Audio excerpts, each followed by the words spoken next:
Hey everyone, welcome back to another deep dive. Are you ready to explore the fascinating world of ecology? Today we'll be taking a closer look at the fundamental principles of ecology using a grade 8 teaching guide as our starting point. Sounds exciting. I'm ready to dive in. Great. I think this guide is a perfect way to break down some complex concepts and make them more accessible. And who knows, maybe we'll even learn a thing or two ourselves along the way. So why is ecology so important anyway? Well, understanding ecology is really about understanding the connections between living things and their environment. It's like piecing together a giant living puzzle where every single piece from the tiniest microbe to the largest predator plays a vital role. Exactly. It's all about those intricate relationships and how they shape the world around us. And get this, ecosystems can be as small as a tiny pond or as vast as our entire planet. We'll be uncovering the secrets of these ecosystems, from the fascinating adaptations that allow plants and animals to thrive in different habitats, to the complex food chains and food webs that connect them all. You know, it's truly amazing. Understanding these interactions isn't just about appreciating the complexity of nature. It's also crucial for managing and preserving ecosystems, which ultimately impacts all of us. It's a really good point. So where do we even begin with all of this? Our guide starts with the basics, defining ecology as the study of interactions between organisms and their environment. It might sound simple at first, but trust me, these relationships are incredibly intricate and have a huge impact on the health of our planet. So it's like a giant web of connections, like everything is linked together in some way. You got it. And to understand this web, we need to zoom in on its building blocks, ecosystems. The guide defines an ecosystem as a self-supporting system of organisms and their physical environment. So it's not just about individual species living in isolation. Everything is connected. Precisely. Every ecosystem is a dynamic community, a mix of living organisms interacting with each other and their non-living surroundings. We call these living components biotic factors and the non-living ones abiotic factors. Okay, I think I'm following. Yeah. So biotic factors are things like the plants and animals we see in a particular environment. Like the guide mentions lilies in a pond or elephants roaming a savanna. Exactly. And the abiotic factors are all those physical conditions that shape these living communities. Things like temperature, sunlight, water, soil, air. All those things might seem static, but actually regulate the conditions that allow life to flourish. So even things like rocks and temperature play a role. It's not just about the plants and animals. You got it. Everything's connected. Take temperature, for example. Yeah. It directly influences the metabolic rates of organisms, which in turn affects their growth activity, even survival. Wow, so even small shifts in temperature can have ripple effects throughout the whole ecosystem. That's pretty amazing. It is. And then you've got water. It's essential for pretty much all life processes, from photosynthesis in plants to hydration in animals. It's like the lifeblood of the ecosystem, wouldn't you say? Absolutely. Now, within these ecosystems, we find populations and communities. The guide defines a population as all members of the same species living in a specific ecosystem. So all the zebras in a particular savanna would be considered a population. Exactly. And all the acacia trees in that same savanna would be another distinct population. Now, when you have different populations interacting within an ecosystem, that's what we call a community. Ah, okay. So it's like a complex neighborhood where different species are constantly interacting. It's not just a random bunch of plants and animals. They're all connected in some way. Precisely. These interactions can be competitive, cooperative, or even predatory. It's all a delicate balance that keeps the ecosystem functioning. And speaking of balance, one of the most crucial concepts in ecology is the idea of a food chain, right? Our guide describes it as a linear sequence, showing how energy flows from producers to various consumers. Exactly. It's like a chain reaction of energy transfer, starting with those amazing organisms like plants that can make their own food through photosynthesis. We call them producers. So they're the foundation of the entire food chain. They are. And then you have the consumers, the organisms that can't produce their own food and rely on consuming other organisms for energy. That's where the chain part comes in, I'm guessing. Precisely. The guide uses a simple example. Grass. A producer is eaten by a zebra, a primary consumer. Then a lion, a secondary consumer, preys on the zebra. It's a linear flow of energy from one level to the next. But what happens to all that energy as it moves up the food chain? Does it all get passed along? That's where things get interesting. It turns out that only about 10% of the energy from one level actually transfers to the next. This means a lion only gets a small fraction of the energy that was originally stored in the grass. Wait, only 10%. That doesn't seem very efficient. It might seem that way, but it's a fundamental principle of energy flow in ecosystems. This limited energy transfer highlights why producers like plants are so important. They form the base of the pyramid, capturing the most energy from the sun and supporting the whole food chain. So producers are like the keystones of the ecosystem. Yeah. Without them, everything else would fall apart. You got it. Now, while a food chain is a helpful way to visualize energy flow, real ecosystems are much more complex. That's where the concept of a food web comes into play. So it's not just a single chain, but a whole network of interconnected feeding relationships. Exactly. Imagine a spider web with its intricate threads. A food web is like that, with multiple pathways for energy to flow. Different organisms can occupy multiple roles within the web, sometimes as predator, sometimes as prey. That makes a lot of sense. It's not just a linear progression, it's a tangled web of interconnectedness. But with all this eating and being eaten, how do organisms manage to survive and thrive in such a competitive environment? That's where the incredible power of adaptation comes in. Organisms have evolved over millions of years, developing remarkable traits that help them survive and reproduce in their specific environments. So it's like a constant arms race between predators and prey, each trying to outsmart and outmaneuver the other. That's one way to think about it. And the guide defines adaptation as any physical or behavioral change in an organism that allows it to survive in its environment and reproduce. It's essentially evolution in action. So adaptations are like the tools in an organism's survival kit. Precisely. And these tools can be incredibly diverse. Let's start with plant adaptations. Okay, let's dig into that. What are some of the amazing adaptations that plants have developed to thrive in their environments? The guide mentions three main types of plant adaptations based on their water needs: halophytes, hydrophytes, and mesophytes. Okay, let's break those down. Well, halophytes are like the salt-tolerant champions of the plant world. They thrive in those salty habitats, like you find in coastal areas and salt marshes. One example is the acacia tree. It has really deep roots that can access fresh water even in those salty environments. That's pretty amazing. It's like they've figured out how to drink fresh water while standing in salt water. Exactly. Now, on the other end of the spectrum, you have the hydrophytes. Those are the true water lovers adapted to life in freshwater environments. Think water lilies and lotuses. They have those big, flat leaves that float on the surface, maximizing their exposure to sunlight. It's like they've turned themselves into little solar panels, perfectly designed for their watery world. Right. And finally, we have the mesophytes. That's the largest group of plants. They're adapted to environments with moderate water availability. This category includes a huge variety of plants. You've got everything from the daisies in your garden to towering palm trees to the grass in your lawn. Wow, that's a lot of plant diversity. So those are just a few examples of plant adaptations. Yeah. But what about animals? I bet they've got some pretty incredible survival strategies too. Oh, absolutely. Animals have evolved an amazing array of adaptations to survive and thrive. Some of the most fascinating adaptations involve protecting themselves from predators. The guide highlights two key strategies: mimicry and camouflage. Those sound familiar. Can you remind me what they are? Sure. Mimicry is all about deception. Imagine a harmless species evolving to look almost identical to a poisonous or dangerous one. Predators get tricked into avoiding them. That's pretty sneaky. Do you have an example? Think of the viceroy butterfly. It's totally harmless, but it looks almost exactly like the monarch butterfly, which is toxic to predators. This mimicry gives the viceroy a survival advantage. So it's like they're wearing a warning sign without actually being dangerous. That's brilliant. What about camouflage? Camouflage is all about blending in. Imagine a chameleon changing its skin color to match its surroundings, or a stick insect looking just like a twig.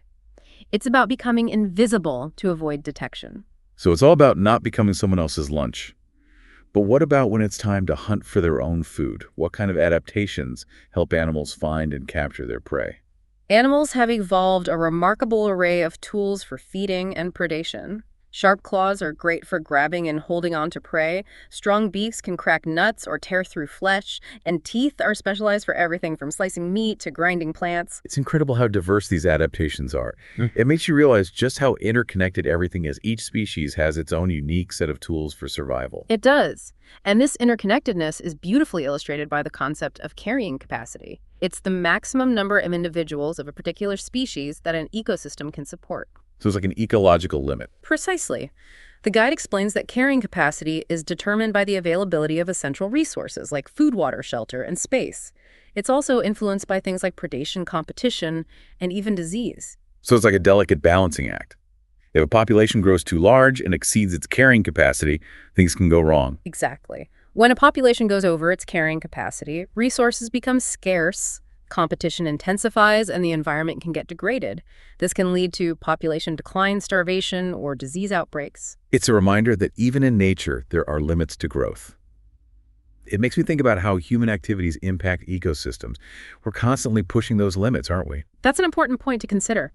Human activities like deforestation, pollution, and overfishing can really change ecosystems and their carrying capacities. It's essential to understand these impacts and work towards sustainable practices to maintain that delicate balance. Speaking of balance, the guide emphasizes the importance of a balanced ecosystem. It's like a well-tuned orchestra, with each section playing its part harmoniously. And just like an orchestra, if one section starts playing too loudly or too softly, it can throw off the whole performance. In an ecosystem, disruptions can happen from natural events or human actions. The guide gives examples like wildfires, hurricanes, and volcanic eruptions as natural disruptions. Those can really change the balance of an ecosystem. They can. But, ecosystems are often surprisingly resilient. They can often recover from these disturbances over time. And sometimes these disruptions even create opportunities for new growth and adaptation. That's good to hear. But what about the disruptions caused by humans? Those seem to be happening more and more. That's a valid concern. Human activities can have a huge impact. Our guide lists habitat destruction, pollution, overhunting, and the introduction of invasive species as major threats. Let's break those down a bit. Habitat destruction seems like a big one. As we build more cities and farms, we're encroaching on natural habitats, fragmenting ecosystems, and displacing countless species. Exactly. Think about deforestation. We clear forests for agriculture or urban development. This shrinks the living space for so many organisms, disrupts their habitats, and reduces biodiversity. And then there's pollution. We're putting harmful substances into the environment, from air and water pollution to all that plastic waste. This impacts the health of organisms and messes up essential ecological processes. You're right. And overhunting and overfishing can also disrupt the balance. When we take too many individuals from a population, it can trigger a chain reaction throughout the entire food web. Sometimes this leads to imbalances and even the collapse of certain species. It's like pulling a thread from a tapestry. The whole thing can start to unravel. And then we have invasive species, those non-native organisms that can really wreak havoc on ecosystems. Invasive species often don't have natural predators or controls in their new environments, which lets them spread rapidly and displace native species. They change habitats and disrupt those ecological relationships. It's a good reminder that our actions have consequences. But let's switch gears for a minute and talk about something a little more hopeful. The importance of biodiversity. Biodiversity is basically the variety of life on Earth. It's all the different species, genes, and ecosystems that make our planet so unique, and it's absolutely crucial for healthy, resilient ecosystems. The guide mentions that biodiversity helps ensure the stability of ecosystems. It makes them more resilient against things like disease outbreaks or environmental changes. It also promotes essential ecosystem services, like pollination, nutrient cycling, and water purification. Those are things we depend on for survival. Think of it like a diversified investment portfolio. If you put all your eggs in one basket, you're more vulnerable to risk. But if you spread your investments across different assets, you're more likely to weather any market fluctuations. A diverse ecosystem is like a well-balanced portfolio. It's better equipped to handle challenges and adapt to change. So the more diverse an ecosystem is, the healthier and more resilient it is. It's like a safety net for the whole system. But what happens when we lose biodiversity? What are the consequences? The guide poses a pretty important question. How would the loss of one species affect the balance of an ecosystem? That's a good question. It's easy to think that one species disappearing wouldn't have much of an impact, but maybe that's not the case. Yeah, it's easy to underestimate the impact, but think of it like removing a keystone from an arch. Oh, I see. The whole structure weakens. Precisely. The loss of even a seemingly insignificant species can trigger a chain reaction. You disrupt food webs, alter habitats, and ultimately diminish the overall biodiversity of the ecosystem. It's like a delicate Jenga tower. Pull out the wrong piece and the whole thing comes crashing down. That's a great analogy. It really highlights that interconnectedness we've been talking about. Let's look at a real-world example, the reintroduction of wolves in Yellowstone National Park. Oh yeah, I've heard about that. What happened? Well, for decades, wolves were absent from Yellowstone. And that had some pretty unexpected consequences. Elk populations exploded, which led to overgrazing. They decimated the vegetation, and that had ripple effects throughout the whole ecosystem. So just the absence of one predator species, the wolf, had a huge impact on the balance of the entire park. Exactly. But when wolves were reintroduced in the 1990s, it was like flipping a switch. Things started to turn around They helped regulate the elk population, which allowed the vegetation to recover. And this had positive effects on other species. Beavers benefited because their dams were stronger with the returning willows, and songbirds had better nesting habitats. Wow, that's a powerful example of how each species plays a crucial role in maintaining a healthy and balanced ecosystem. It really is. And it underscores the importance of understanding these complex relationships. If we want to protect and preserve biodiversity, we need to know how it all works. Okay, so we've established that biodiversity is super important. But how do we actually measure it? Is it just about counting the number of different species in an area? It's a bit more nuanced than that. While species richness, the number of different species, is a key factor, biodiversity also considers the relative abundance of each species. A healthy ecosystem isn't just about having a lot of different species, it's also about having a balance in their populations. So a forest with 1,000 oak trees, one lone willow, and a single daisy wouldn't be as diverse as a forest with a mix of different tree species, along with a variety of shrubs, wildflowers, and animals. Exactly. It's about the distribution of species, how evenly they are represented. That makes sense. This brings to mind the concept of keystone species. You touched on it a bit earlier. Yeah. Can you explain what they are and why they're so important for biodiversity? Sure. Keystone species are those that have a disproportionately large impact on their ecosystem relative to their abundance. Their presence or absence can significantly alter the structure and function of the entire community. So even if they're not the most numerous, they play a crucial role in holding the whole ecosystem together. Precisely. Think back to the wolves in Yellowstone. Their reintroduction had a cascading effect on the entire park, even though they weren't the most abundant species. That's incredible. So protecting keystone species is crucial for maintaining biodiversity. Absolutely. Their decline can trigger a domino effect, leading to the loss of other species and ultimately impacting the overall health of the ecosystem. This has been such an eye-opening deep dive into the world of ecology. We've covered so much, from the basics of ecosystems and food webs to the incredible adaptations of plants and animals, and of course the crucial importance of biodiversity. It's been a fascinating journey exploring the intricate web of life on Earth. And it's clear that understanding these concepts is crucial for everyone. We all have a role to play in protecting our planet's incredible biodiversity. Absolutely. Our actions have consequences for the natural world. By being mindful of our impact and making conscious choices, we can help create a healthier, more sustainable future. So as we wrap up our deep dive into ecology, I want to leave you with one final thought. Remember that interconnectedness we talked about. It's not just about the relationships between organisms in an ecosystem. It's about our relationship with nature too.